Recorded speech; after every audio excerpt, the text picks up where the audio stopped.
Hi. Thank you for attending today's reading. Let's begin. I run up my stairs on all fours. Basically, I go up them on my hands and feet. I started doing this when I was a kid, to the point one of the tiles on the wall under our stairs fell off because of the sheer force. I still do it now at 24. My housemate hasn't caught me yet, and if he does, I don't know how to explain it. At least my habit doesn't overpower me in public. Edit. Who gave me gold, you cheeky blighter? Thank you. End of story. Next story. I know my girlfriend is cheating. I've been with this girl for over a year. She is the first girl I've ever had unprotected sex with because I trusted her. But around June, I found a condom wrapper in the baseboard of my bed. I brought it up to her and she instantly had an excuse and didn't seem to be nervous, and she is terrible at lying on the spot. So we moved on and forgot about it. Then in July I found a receipt for the cinema in my car. I didn't say anything though because I thought I'd wait until something else comes up so I have enough to confront her with. Mid to late June comes around and I was cleaning my car to go visit some family. I keep my car quite clean, but this time there was a few papers and water bottles and such. Just general rubbish. But when I was vacuuming the back floor I found 2 pieces of the corners of condom wrappers. Now, I am a very reasonable guy. I don't get angry easily and I take all info on board before I get angry. She had been using my car every few days because the car that I bought for her with my own savings had a cracked head. So while I was paying for it to be fixed, I was lending her my car. But rather than explode at her, I just put the pieces with the tickets and went about my day. My mum won 2 tickets to go to New Zealand and she gave them to me because she wasn't well enough to go by the expiration date. And I couldn't go because of work. So I gave them to my girlfriend to take a friend. I figured it would be the perfect opportunity to set something up to catch her in the act. Once she left, I bought a bunch of cameras and microphones and had my friend, a techie, put them around the house and in my car. When she got back I had to go on a work trip for a few days. I've actually been down the street at my techie friend's house waiting for her to act up. Nothing happened for 2 days and the microphones in my car stopped working, so all we had was the house. Then all of a sudden the camera in my room turned on and she was there with my childhood best friend. I hadn't spoken to him for over a year. The last time I saw him I drove him for 8 hours to go to his dad's funeral. I didn't ask for fuel money or expect anything in return. I even drove him back to Sydney for free.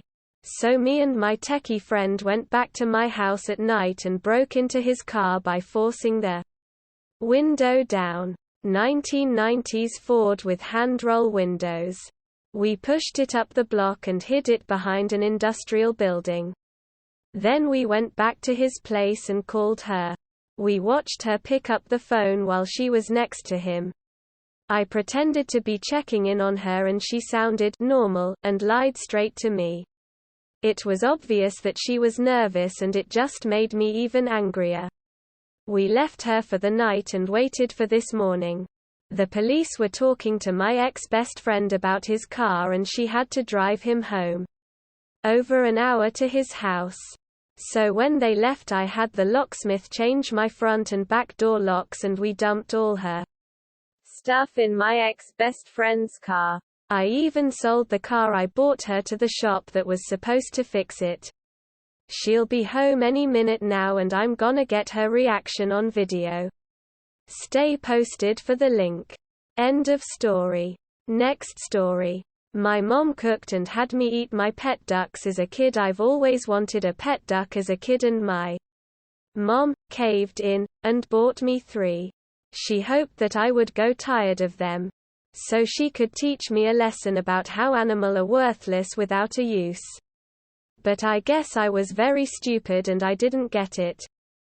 I named 'em and used to play with 'em all the time. I would let them play in the kiddie pool and I imagined myself as the person who taught them how to swim. Yeah. I was so stupid. Because of how I first taught them how to swim. I kinda threw them into the water. See. I'm such an idiot.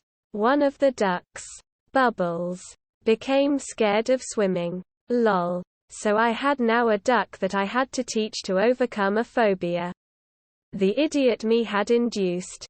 But this all ended when my mother just killed them to cook them for dinner as she had planned from the moment she bought them. At first she lied that it was chicken meat. But then caved in and just forced me to eat the duck soup and then their fried meat. There were 3 duck, so I had to continue eating them the next days. I kept crying and got beaten every time I've cried. End of story. Next story. When I was growing up and still believed in Santa Claus. €D go to put out cookies and milk and my dad would always say to put a cold beer out too. How I never figure that out. EUROLL never know. End of story. Next story. I wrongly approved many patients' medical prior authorization when the computer said not to. I worked for Anthem Insurance about 10 years ago. In the prior authorization department for medications to be covered by their insurance. Each claim had multiple choice questions I had to ask the caller to determine whether or not their medication would be covered. One time in particular, the pharmacy called to have a man's Prograf covered, which is an extremely important drug to have when you've had an organ transplant. Without it your body may reject the organ. I went through the process and it was denied. But I claimed to make a mistake and went back and re-answered the questions in a more favorable way. The medication was approved. I did this a number of times before being fired. End of story. Next story. I'm American and I like to think I'm not total dumbass. However, I went to Australia and was shocked. Shocked at how small koalas are. I always thought they grew up to be fat panda-sized wallops.